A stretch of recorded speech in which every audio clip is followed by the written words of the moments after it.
తెలంగాణలో ఎన్నికలు అయిపోయినాయి, నెక్స్ట్ ఆంధ్రాలో రాబోతున్నాయి. ఆంధ్రాలో ఈసారి ఏ పార్టీ అధికారంలోకి వస్తే బాగుంటుంది అనుకుంటున్నారు?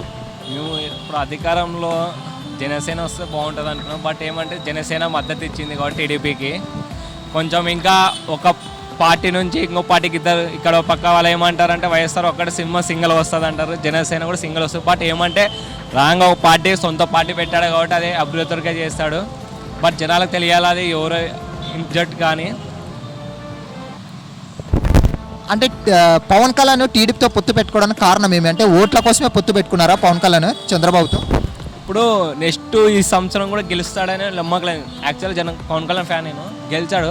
కానీ నెక్స్ట్ సారి సీఎం 2029లో అయితే అవుతాడు. కానీ సెత్తు ఏంటికంటే పోకూడదు, ఇంత ప్రచారం చేశాక కూడా మా వాళ్ళకి ఒకరికి సపోర్ట్ చేయాలి, మన వాళ్ళు ఉన్నారు కదా వాళ్ళు బాధపడతా చూడలేక ఒక మద్దతు ఇచ్చాడు. మద్దతు వచ్చాక మన వాళ్ళకి చాలా చూసుకుంటాడు, మా నమ్మకం ఉంది అది.